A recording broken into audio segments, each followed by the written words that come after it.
नमस्कार। मैं संजय सनम यूट्यूब के सभी व्यूवर्स का हृदय से अभिवादन। व्यूवर्स, बात करते हैं तेरापन समाज और तेरापन समाज के सर्वोच्च संस्थान यानी आचार्य भिक्षु के समाधि स्थल सिरियारी के बारे में।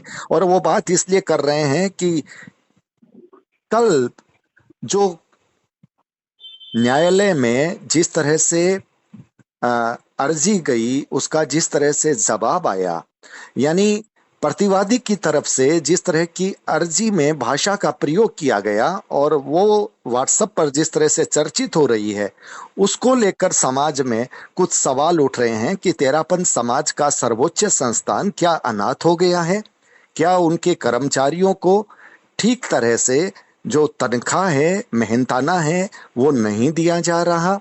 अगर ऐसी बात आती है तो फिर तेरापन समाज के लिए निश्चित रूप से बड़ा विचारणीय प्रश्न है।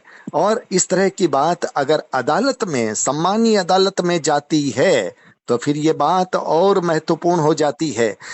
हमारे साथ इस वक्त आज के मेहमान हैं वादी की तरफ से, यानी जैसा कि आप जानते हैं कि पवन बाफना जी ने कोर्ट में मूवमेंट किया था सबसे पहले लोकतांत्रिक अधिकार के लिए। मैं उस मसले की चर्चा अभी नहीं करूंगा। एडवोकेट हैं हमारे साथ श्रीमान राजेंद्र राजपुरोहित साहब, हमारे साथ जुड़ रहे हैं। एडवोकेट साहब नमस्कार। नमस्कार। हमारे साथ दूसरे अतिथि हैं पुणे से श्रीमान कमल कोठियारी जी, जो कि व्हाट्सएप ग्रुप के एडमिन हैं। कमल जी हाँ, नमस्कार। जय जिनेंद्र। नमस्कार, जय जिनेंद्र। और हमारे साथ तीसरे अतिथि हैं गुलाबी नगरी जयपुर से समाज के बड़े जागरूक और सीधी बात करने वाले श्रीमान आलोक खीरावत जी। जय जय जिनेंद्र सर। जय जिनेंद्र। तो तीनों अतिथि हमारे सामने है। कोर्ट में जब बात चलती है, तकरीर होती है, वकील आपस में तकरीर करते हैं, लेकिन सवाल ये है कि क्या तकरीर का पक्ष इस तरह का भी होना चाहिए जिसमें समाज की एक सम्मानीय संस्था की प्रतिष्ठा पर भी सवाल आ जाए कि सिरियारी संस्थान यानी भिक्षु समाधि संस्थान अनाथ हो गया है या वहां के कर्मचारियों को तनख्वाह नहीं दी जा रही। हमारे साथ हैं वादी के एडवोकेट, जैसा कि मैंने कहा, श्रीमान राजेंद्र राजपुरोहित जी। एडवोकेट साहब, सबसे पहले मैं ये चाहूंगा कि कल ये जो मसला हुआ, इसकी पृष्ठभूमि क्या थी? हमारे व्यूवर्स को संक्षेप में थोड़ा सा बता दीजिए। अमन, इसमें एक्चुअली कल जो हमारी हियरिंग लगी थी, जी। हमारी न्यायालय की डेट थी 20/4। परंतु हुआ यूं था कि अपने कोविड की महामारी की वजह से माननीय उच्च न्यायालय ने एक गाइडलाइन जारी की थी कि जो अर्जेंट हियरिंग के मैटर हैं वो ही सुने जाएंगे। जी। तो प्रतिवादी के अधिवक्ता डॉक्टर श्री एकलव्य बंजारी जी ने एक प्रार्थना पत्र लगाया कि भाई ये मेरा अर्जेंट मैटर है और न्यायालय ने इस संस्थान के आगामी चुनाव पर रोक लगा रखी है और 9-10 महीनों से कर्मचारियों की वेतन पेंडिंग है और करीबन 85 मेंबर्स हैं जिनको अभी तक सैलरी नहीं मिल पाई है और संस्था पूरी तरह से नष्ट होने की कगार पर आ गई है। बिल्कुल बिल्कुल। और इसलिए इस वाद की सुनवाई आज ही की जाए और इस वाद को खारिज किया जाए। जी। तो इसकी प्रति मेरे को व्हाट्सएप पे भेजी गई, पर किसी कारणवश मैं व्हाट्सएप नहीं देख पाया था क्योंकि मेरी श्रीमती हॉस्पिटलाइज थी, तो मैं हॉस्पिटल में था। जी। तो मेरा व्हाट्सएप वाला मोबाइल मेरी बिटिया के पास घर पे छोड़ के गया था। तो न्यायालय से मेरे मोबाइल पे फोन आया, जो मेरे पास छोटा मोबाइल रहता है उसमें फोन आया कि भाई आपके सामने वाले वकील साहब ने ये अर्जेंट हियरिंग के लिए लगाई है, इसमें आपका क्या कहना है? तो मैंने उनको कहा मेरे को 10 मिनट का टाइम दीजिए, मेरे पास, मैं अभी हॉस्पिटल में हूँ और मैं मेरा व्हाट्सएप मंगवा लेता हूँ और उसके बाद मैं देखता हूँ। तो फिर मेरे पास में जो एडमिट थे उनसे मैंने व्हाट्सएप वाला मोबाइल लिया और बेटी को बोल के वो व्हाट्सएप मंगाया। उसमें ये तथ्य लिखे गए थे। तो उसको देख के मेरे को भी एक अचंभा हुआ क्योंकि मैं भी आचार्य भिक्षु समाधि स्थल पे जाता रहता हूँ और कर्मचारियों से भी कई बार बातचीत होती रहती है। तो मैंने कहा ये इस ढंग के जो दिया है, तो मैं तुरंत उसका रिप्लाई देने के लिए मैंने मेरा रिप्लाई पेश कर दिया था। परंतु मैं, एक चीज है कि न्यायालय में संस्था के जो आगामी चुनाव पर जो रोक लगा रखी है वो किसकी वजह से लगा रखी है? आज दिन तक वादिया की ओर से हमने कभी पत्रावली को आगे नहीं लिया, डेट नहीं लिए। हम हर टाइम आर्ग्यूमेंट के लिए तैयार थे टीआई के। जी। प्रतिवादी के वकील हमेशा कोई न कोई प्रार्थना पत्र, देखो उनका राइट से प्रार्थना पत्र पेश कर सकते हैं, उनको मैं रोक भी नहीं सकता। वो प्रार्थना पत्र दे दे के आगे हाई कोर्ट यहाँ से डिसाइड हो जाता था, तो वो हाई कोर्ट में रीड कर लेते थे। इसकी वजह से टीआई को बहुत लंबा किया। टीआई को लंबा करने से फिर मैंने 151 की एप्लीकेशन डाली कि श्रीमान ये अपना कार्यकाल पूरा करना चाहते हैं और कार्यकारिणी को इस्तीफा देके नए चुनाव करवाना चाहते हैं, इसलिए ये प्रार्थना पत्र पेश कर रहे हैं। तो न्यायालय ने उस मेरे प्रार्थना पत्र को स्वीकार किया और कहा कि भी जब तक न्यायालय में टीआई का ऊपर आर्ग्यूमेंट नहीं होती तब तक आप किसी प्रकार के चुनाव नहीं करवा सकते। मतलब चुनाव पे रोक लग गई। हाँ, चुनाव पे रोक लग गई, सैलरी पे रोक नहीं लगी थी। जी जी जी जी, सैलरी पे रोक नहीं लगाई न्यायालय ने। सेकेंड चीज, उन्होंने लिखा कि संस्थान पूरी तरह से नष्ट होने की कगार पर आ गई है, तो उसके जिम्मेदार कौन है? वादिया नहीं है। बिल्कुल बिल्कुल। आज अनाथ हो रही है तो किसकी वजह से हो रही है? आपने अवैधानिक इलेक्शन प्रतिवादी गण ने करवाए, वादिया ने नहीं करवाए। और आज ये जो अनाथ होना और संस्थान नष्ट होना, बकाए होना और संस्थान पूरी तरह से नष्ट होने की कगार पर, ये पूरा श्रेय जहां तक देखा जाए तो अवैधानिक कार्यकारिणी को ही जाता है। बड़ी बात आपने कह दी। यदि ये ऐसा कृत्य नहीं करते तो इस संस्थान को आज ये दिन देखने को नहीं पड़ते। बहुत बड़ी बात आप कह रहे हैं कि सब खुद अपने मुंह से ये बोल रहे हैं कि संस्थान की स्थिति ऐसी हो गई है। तब ये सवाल आ रहा है कि आखिर इसका जिम्मेदार कौन है। तो वकील साहब, फिर आपने इसका जवाब दिया और फिर कोर्ट ने उनकी अपील को, उनकी अर्जी को खारिज किया। हाँ, उनकी एप्लीकेशन खारिज कर दी गई। कोर्ट को यह लगा ये मतलब इतना इम्पोर्टेंट नहीं है। उन्होंने कहा कि हमारे 151 का सीपीसी 151 का एप्लीकेशन लगी हुई है, उस पर सुन के तुरंत इस दावे को खारिज किया जाए। मैंने मेरा रिप्लाई दिया, श्रीमान मेरा आदेश 6 नियम 17 का प्रार्थना पत्र पेंडिंग है जी। पहले मेरा प्रार्थना पत्र तय होगा और मेरा प्रार्थना पत्र के आधार पर ही इनका 151 का पूरा आधार रहेगा। जी जी जी, मेरा प्रार्थना पत्र डिसाइड होने के बाद ही 151 की सुनवाई होगी। क्यों? मान लो मेरा प्रार्थना पत्र स्वीकार होता है या अस्वीकार होता है तो मुझे रेमेडी लेने के लिए ऊपर के कोर्ट बिल्कुल रेमेडी ले सकता हूँ ऊपर के कोर्ट से। बिल्कुल, आपको समय मिलता है। जी जी जी तो जी। उनका 151 का प्रार्थना पत्र पहले नहीं सुना जाएगा और कोर्ट ने कहा कि इसमें इतने टाइम तक कोई अर्जेंसी नहीं रही, तो अब कौन सी अर्जेंसी है, इसलिए इसकी आगामी तारीख पेशी 5 जुलाई 2021 दे दी गई है। मतलब जो सोच करके वे आए थे वो कर नहीं पाए और वैसा हुआ नहीं। मेरा निवेदन एक ही है, कम से कम न्यायालय में कम से कम क्लीन हैंड से आना चाहिए। बड़ी बात आप कह रहे हैं, बिल्कुल। हाँ, न्यायालय में हमेशा क्लीन हैंड से ही आना चाहिए, तो न्यायालय सब जानता है। न्यायालय सब जानता है। श्रीमान, मैं आपको कह रहा हूँ कि काफी प्रार्थना पत्र लगाए, सब प्रार्थना पत्र मारवाड़ कोर्ट से खारिज हुए हैं। मात्र एक प्रार्थना पत्र हाई कोर्ट ने इनका एक्सेप्ट किया था पार्टी बनाने का, और अब ये कह रहे हैं कि कार्यकारिणी ने इस्तीफा दे दिया। अरे आपने, चलो मैं मानता हूँ कार्यकारिणी ने इस्तीफा दे दिया, आप इस्तीफा पेश भी कर दिया, परंतु आपके जो अनिल चंडालिया वगैरह जो है 2-3 अभी ट्रस्टियों के पास चार्ज है, वो तो कोर्ट में सामने आके पार्टी बने हैं, उन्होंने तो इस्तीफा नहीं दिया। ये आपका सवाल है जी, और संस्थान को तो अभी वो चला रहे हैं तीनों। जी, इसका मतलब उनके ही, मतलब जो ट्रस्टी चला रहे हैं, इसका मतलब ये अर्जी में जिन शब्दों का इस्तेमाल हुआ है ये उन लोगों की अक्षमता, कार्य कुशलता दिखाता है। इसका मतलब ये सीधा इल्जाम उन पर लग गया। पढ़ने से भी कि भाई इसका मतलब 9 महीने से सैलरी नहीं मिल रही है, तो ये तीनों ट्रस्टी कर क्या रहे हैं? हाँ, इसका मतलब उन पर इल्जाम लगा दिया गया है एक तरह से। जी जी जी जी जी। और सबसे बड़ी बात है कि समाज की एक सर्वोच्च संस्था के बारे में इस तरह की इस तरह की बात अगर आई और आज व्हाट्सएप पे चर्चा में हो रही है।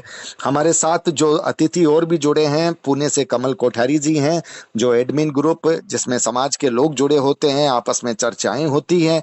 और मैं देख रहा हूं कि कल से, ये बल्कि आज से, कल से तो नहीं, कल से तो ऐसी ही बात सुन रहे थे, लेकिन आज से व्हाट्सएप ग्रुप पे इसकी जोर से चर्चा हो रही है। कमल कोठारी जी। हाँ जी।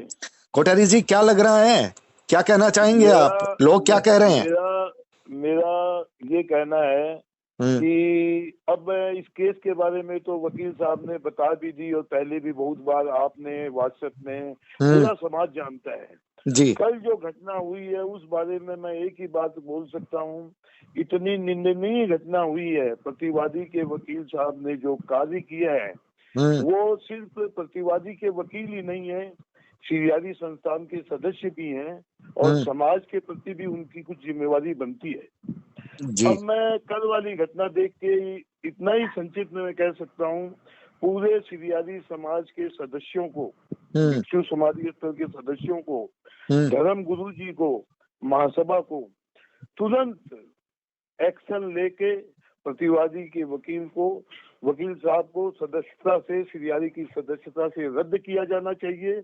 और दूसरा कोई सीरियारी नामांकन में कोई अच्छे वकील को जो समझदार हो, कुछ जिम्मेवारी जानता हो, उसको लाना चाहिए, ताकि ये केस पटरी पर आ सके और इंसाफ को इंसाफ मिले।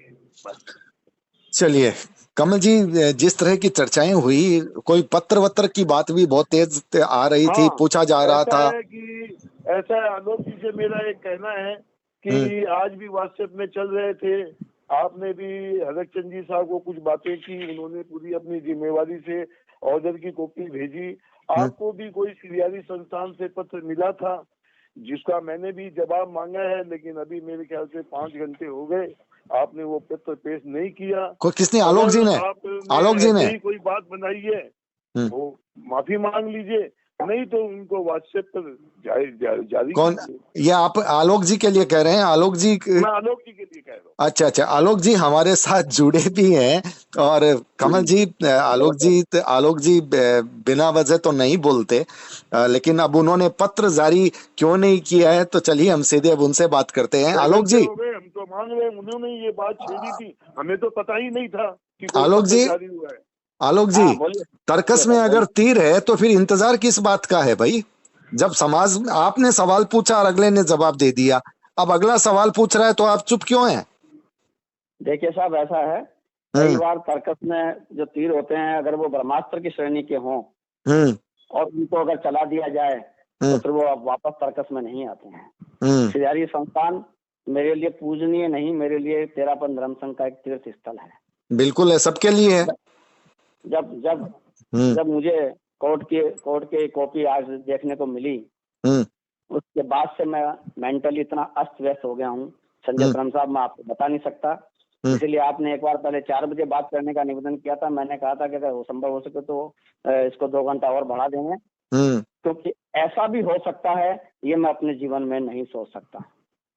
एक तो आज के लगभग 1 साल पहले कोरोना, जिसके लिए हम सोच नहीं सकते थे, और एक दूसरा कोरोना में सीरियारी संस्थान के लिए देख रहा हूँ कि जो कोर्ट में बयान हमारे अधिवक्ता कहूंगा, क्योंकि मैं उस सीरियारी संस्थान का आजीवन मेंबर हूँ।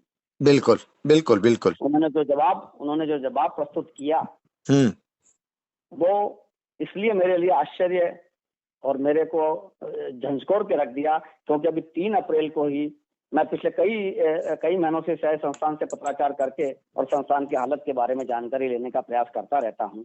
मुझे 3 अप्रैल को इस संस्थान की तरफ से ये जवाब मिला था कि संस्थान की समस्त गतिविधियां सुचारू रूप से चल रही हैं, कोविड की अनुपालना को करते हुए संस्थान की आवास व्यवस्था, भोजनशाला और सभी गतिविधियां व्यवस्थित रूप से चल रही हैं।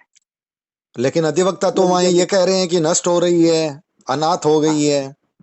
मैं निश्चित रूप से वही निवेदन कर रहा हूँ। जब ये जानकारी, जब मुझे कोर्ट की शीट मिली, उससे पहले मैंने बासना जी को थोड़ा सा ओलमा भी दिया था, लेकिन जब आज कोर्ट की शीट सामने आ गई है तो उसके बाद में सारी वस्तु स्थिति सामने आ गई है।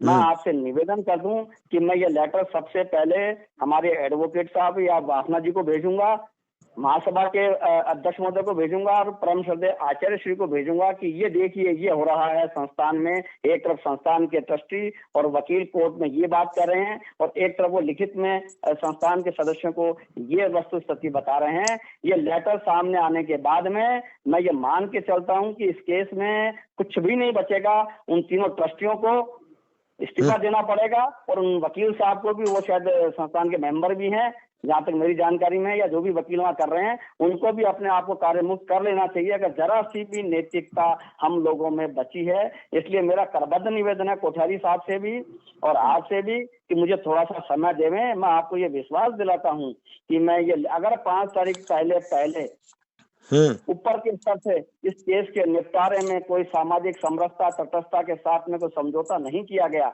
तो ये मेरा लेटर 5 जुलाई को, मैं ऐसा मानता हूँ, वकील साहब साथ में जुड़े हुए हैं, मैं उनको वो लेटर जरूर भेजूंगा और 5 तारीख को मैं उनको वो कहूंगा कि इसको कोर्ट में काम में ले सकते हैं। उससे पहले अगर इस समस्या का समाधान सामाजिक मंच पे नहीं किया जाता है तो। आलोक जी, आप ये कहना चाह रहे हैं कि लेटर आपके पास है और आपके पास वो संस्थान के अधिकारियों ने जो जानकारी दी है उसमें संस्थान बहुत सुचारू, बहुत व्यवस्थित तरीके से चल रहा है। कोर्ट में जो दलील दी गई है उसमें संस्था अनाथ है, संस्था नष्ट होने के कगार पर है। तो दोनों में से एक पक्ष गलत है, चाहे या तो कोर्ट में दलील देने वाले गलत हैं या फिर संस्था को चलाने वाले गलत हैं। और आपने ये मान लिया है कि वो पत्र आया हुआ है, इसका मतलब न्यायालय में जो दलील दी गई है, न्यायालय में जो दलील दी गई है वो दलील फिर तर्क सम्मत अपने आप में नहीं लगती।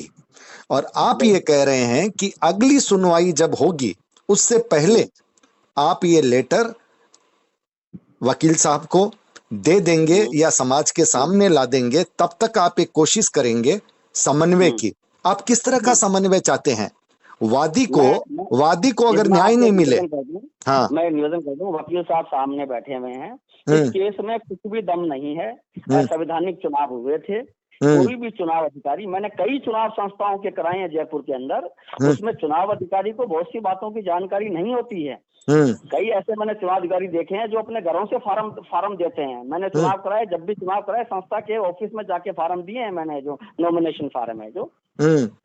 ऐसी बहुत सी गलतियां चुनाव अधिकारियों से हो जाती है। वो गलतियां हमारे सिरियारी के चुनाव अधिकारियों से हो गई कि उन्होंने फार्म समय पे वो नहीं दे पाए। चुनाव उन्होंने विशाखापट्टनम में कराई, ये एक मानवीय भूल थी, इसे स्वीकार कर ली जानी चाहिए। और जिस दिन चुनाव हुए थे आज के 2.5-3 साल पहले, उसी लिस्ट ऑफ मेंबर के आधार पर नए चुनाव करवा दिए जाने चाहिए, मामला सारा खत्म हो जाएगा। मुझे आज भी विश्वास है। सुनिए आलोक जी भाई साहब, हाँ, एक बात मैं आपको थोड़ा सा बीच में टोकना चाह रहा हूँ, माफी चाहता हूँ कि आप जो फॉर्म की बात कर रहे हैं ना, लिफाफा और लेटर जो जारी होता है कोरियर से, वो होता है, लिफाफा है आचार्य भिक्षु समाधि स्थल संस्थान सिरियारी, और वो कोरियर जारी होता है बीकानेर से, और इलेक्शन होते हैं विशाखापट्टनम में। ये कौन से इलेक्शन है? ये गलत हुए हैं। मैं तो कह रहा ना, भूल स्वीकार कर लें, वो उसको चुनाव अधिकारी से हो सकती है गलती सर। नहीं आलोक जी, मैं आपसे आलोक जी मेरे सवाल का जवाब दीजिए आप। एक तो भूल होती है, जो भूल होती है जानबूझ करके नहीं होती, भूल से भूल हो जाती है, और एक भूल होती है जानबूझ करके भूल होती है। उस दोनों में कोई अंतर करेंगे आप? हाँ, बिल्कुल करेंगे अंतर है। तो आपने कहा कि ये स्वीकार कर लें और पुरानी लिस्ट के आधार पर चुनाव करवा दें। तो मैं आपसे सवाल ये करूंगा कि ये पवन देवी बाफना जो पिछले 3 साल से 2.5 साल से संघर्ष कर रही है, उसके संघर्ष का क्या हुआ? उनको क्या मिला? तो बहुत बड़ी जीत हो जाएगी, उनकी तो बहुत बड़ी जीत हो जाएगी कि उन्हीं के कारण तो वो भूल स्वीकार होगी है। नहीं, भूल स्वीकार का मतलब क्या है? जो लोग इसके जिम्मेदार थे उन पर क्या कार्रवाई होगी? आपने वो पक्ष तो नहीं रखा। वकील साहब सामने बैठे हैं, भूल स्वीकार करने के बाद में चुनाव निरस्त के अलावा और कुछ भी नहीं होगा जी।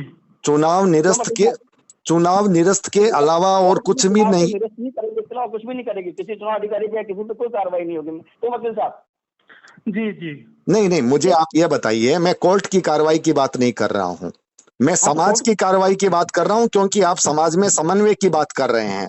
हाँ हाँ आप तारीख से पहले आपस में एक समझौता करवाने की बात कर रहे हैं कि ये लोग अगर भूल हाँ मान ले तो फिर ये हाँ बात ऐसे हो सकती है। चलिए ऐसे हो सकती है, लेकिन ये पवन देवी बाफना ने जो 2.5-3 साल से जो संघर्ष किया है, इनका हाँ। इनका जो खून पसीना, इनकी जो वेदना लगी है, उसका हर्जाना कौन मानसिक देगा? यातना, मानसिक यातना। मानसिक यात्रा जो देखिए हुई है, इसका हर्जाना कौन देगा? देखिए देखिए मैं आपको एक निवेदन कर दूं, सम्मानित सम्मानित एडवोकेट साहब भी हैं, कोर्ट के अंदर भी अगर बड़े से बड़ा फैसला होगा तो ये चुनाव निरस्त करवाए जाएंगे और पूर्व सूची के आधार पर नए चुनाव करवाए जाएंगे। मैं चाहता हूं कोर्ट की बेइज्जती क्यों हो, कोर्ट में हमारे हमारे पूर्व पदाधिकारियों की बेइज्जती क्यों हो, उससे पहले बैठ के कर ले में और पवन देवी बाफना को सम्मानित कर दिया जाए, समाज की तरफ से उनका धन्यवाद दिया जाए और उनसे क्षमा याचना कर ली जाए। अब हुई साधारण बात। सदन है जो, हाँ, क्षमा मैं याचना कर दी जाए। बिल्कुल बिल्कुल समाज की तरफ तो से, आधा अधूरा काम नहीं करेगा। हाँ, क्षमा याचना, बिल्कुल अब आपने बात कही है। वो बिना क्षमा याचना के सिर्फ आप एक वो करवा दें कि ये हो गई और पूर्व जितने मीटिंग जितने लिस्ट है उस आधार पे चुनाव हो गया, तो ये कोई बहुत बिल्कुल बड़ी यही बात नहीं होगा, हुई। यही होगा, यही होगा। ये यही हो। करना पड़ेगा। अब मैं जो लेटर परम श्रद्धेय आचार्य जी को भेजूंगा और महासभा को भेजूंगा, उसके बाद में मेरा ऐसा विश्वास है कि जरा सी भी नैतिकता अगर बची है तो यही काम होगा, हाँ, आपने वरना तो फिर कोर्ट आपने तो फैसला आपने सुनाएगा। आपने एक बहुत अच्छी बात कही। आलोक जी मैं बीच में टोक रहा हूँ। हाँ आज बोलो। जब कोर्ट में केस जीत की और अग्रसर है, वहाँ हम अपनी पंचायती लेके बैठने लगे कि अब ये हो जाए, अब वो हो जाए। इतने दिन वो कहाँ गए थे? मैं आपकी किसी बात से सहमत नहीं। अभी भी वो मान जाए जब है साहब, कोर्ट में भी यही निर्णय होगा, चुनाव रद्द होंगे, इसके अलावा कोर्ट कोई निर्णय नहीं क्या होगा वो देखा जाएगा। लेकिन आज हम क्यों पंचायती में बैठे हैं आगे का? मुझे तो सुनिए ये बताइए, आलोक जी, आलोक जी, आज वायरल करेंगे या बाद में देखते जाएंगे? जो आपके पास लेटर है वो बताइए। हम विषय को भटक गए हैं अभी। आलोक जी, अगर हाँ आपके बोलिए। पास पत्र है तो आपको इंतजार नहीं करना चाहिए, क्योंकि आपने इनसे मांग लिया ना। आपने हाँ जब हाँ इनसे मांग लिया तो फिर आप क्यों नहीं देंगे? चलिए मेरा आपसे एक निवेदन है, हम्म। आप इतनी बात कर रहे हैं, मुझे 3 दिन का समय दीजिए। मुझे अगर 3 दिन में वहां से कोई अनुकूल जवाब नहीं मिला तो मेरा प्रयास रहेगा कि मैं इसको फिर ऐसे सोशल मीडिया में डाल दूं। मेरा करबद्ध निवेदन है। मैं सामाजिक आदमी हूँ, मैंने हमेशा भले ही सामने वाला कितना भी कुछ कर रहा हो, मेरा प्रयास ये रहेगा कि सामाजिक समरसता से ये मामला सलट जाए। अगर मुझे 3 दिन में पॉजिटिव इंगित नहीं मिला तो मैं ये लेटर को एजो क्या नाम से वकील साहब को भी भेज दूंगा, एजो क्या नाम से, और एजो अगर आप लोगों का वो आग्रह रहा तो मैं इसको सोशल मीडिया में भी डाल दूंगा। मुझे कोई तरह का डर नहीं है, कोई तरह का भय नहीं है। नहीं, डर भय की बात नहीं है। आपने जब इनसे इनका मांग लिया तब फिर आपके पास जो है वो देना आपका फर्ज बनता है। चलिए, आपने 3 दिन मांगे हैं, वो कोई बहुत बड़ी बात नहीं है, उसके लिए कोई इतनी बड़ी बात नहीं है। लेकिन ये, हाँ ठीक है, वो कोई दिक्कत नहीं है। ये जो घटनाक्रम हुआ, ये घटनाक्रम निश्चित रूप से बहुत बड़े सवाल खड़े कर रहा है। सवाल तो पहले भी कम नहीं थे, लेकिन अब सवाल ये हो गए कि क्या हम इस हद तक आ गए, क्या हम अपने ही प्रतिष्ठान को, यानी बिल्कुल ऐसा हो गया जैसे हम अपने ही कपड़े खुद उतारने लग गए। ये स्थिति जब समाज की किसी भी संस्था की आती है, और एक ऐसी संस्था की आती है जिसके प्रति लाखों लोगों की आस्था होती है, वहां पर तेरापंथ धर्म संघ के आद्य प्रवर्तक का नाम जुड़ा है, तब लोगों के मन में सवाल फिर और पेने और गहरे और नुकीले होते हैं। और मुझे लगता है कि वकील साहब ने पूरी वस्तु स्थिति स्पष्ट कर दी, और समाज की तरफ से कमल कोठारी जी ने और आलोक जी हिरावत जी ने भी अपनी बात कह दी। और कोई बात किसी के मन में, हमारे तीनों अतिथि के मन में कोई बात अगर रह गई है, कोई संदेश अगर देना चाहते हैं तो स्वागत है। 1 मिनट में बोलना चाहूंगा, इजाजत हो तो? बिल्कुल कमल जी, स्वागत। मैं राजेंद्र जी वकील को याद दिलाना चाहता हूँ, मारवाड़ जंक्शन में ही केस की काफी हियरिंग के बाद मैं मिला था, तो मैंने कहा था कि आप को मैं अनिल कपूर की उपाधि देता हूँ, शायद समझ गए होंगे। बिल्कुल, नायक स्वामी जी ने कहा कि मैं सदैव वकील साहब, स्वामी जी ने ही आपको पवन भाई साहब से परिचय कराया, और कल का क्या पहले की भी सारी हियरिंग में जो आपने मेहनत की है मैं आपको सैल्यूट करता हूँ। बिल्कुल बिल्कुल बिल्कुल, निश्चित रूप से। ये कोठारी साहब ऐसी कोई बात नहीं है, ये हमारा फर्ज है और हम हमारी पार्टी के प्रति कर्तव्य निष्ठा के साथ में काम करते हैं। ये हमारी ड्यूटी है, ये हमारी ड्यूटी है। नहीं, बिल्कुल आपकी ड्यूटी है, लेकिन कल आपकी जो परिस्थिति थी, उस परिस्थिति में आपने जो काम किया वो बहुत अद्भुत था, वो बहुत अद्भुत था। वो मेरे को थोड़ा दुख हुआ कि ऐसी परिस्थिति, उनको पता भी है वकील साहब को कि इनकी वाइफ की तबीयत गड़बड़ चल रही है। ठीक है, मैंने हॉस्पिटल से मेरा रिप्लाई तैयार करके, हॉस्पिटल से जो अपने को मिलती है ना, वो क्या बोलते हैं, डॉक्टर की स्लिप, पर्ची, वो पर्ची लेके बैक साइड में लिख के मैंने व्हाट्सएप किया है और मेल किया है। बहुत बहुत बड़ी बात, बहुत बड़ी बात है। और सबसे बड़ी बात, कमल जी आपने वकील साहब को सैल्यूट किया, और मैं न्यायालय को सैल्यूट करता हूं कि इस स्थिति को उन्होंने जिस रूप में समझा है और जो फैसला दिया है, वो न्यायालय को, भारतीय मैं कहूंगा कि कानून व्यवस्था को बनाए रखने में न्यायालय की भूमिका महत्वपूर्ण होती है। और न्यायालय अगर न्याय नहीं देगा तो फिर कौन देगा?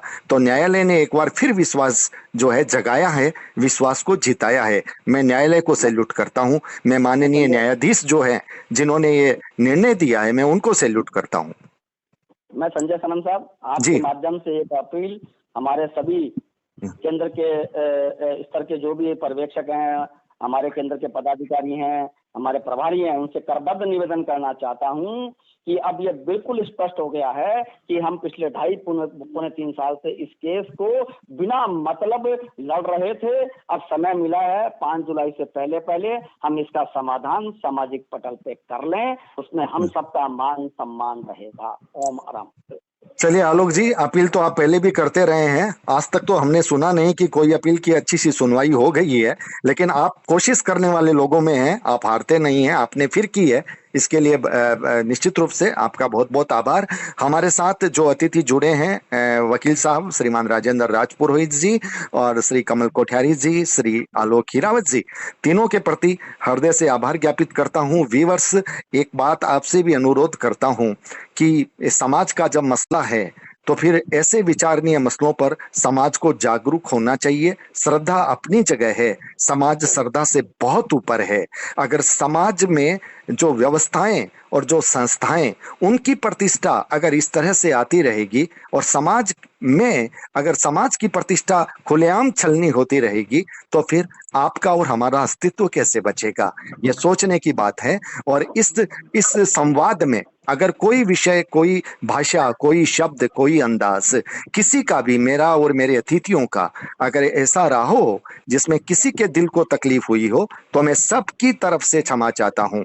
तो व्यूअर्स, वीडियो को लाइक कीजिएगा, शेयर कीजिएगा। चैनल पर अगर नए आए हैं तो सब्सक्राइब करना मत भूलिएगा, बेल बटन को दबा दीजिएगा। आप हमारे डिजिटल फर्स्ट न्यूज को ज्वाइन भी कर सकते हैं। एक बार पुनः आभार कमल कोठारी जी, राजेंद्र राजपुरोहित जी, आलोक जी हीरावत, बहुत बहुत आभार। नमस्कार।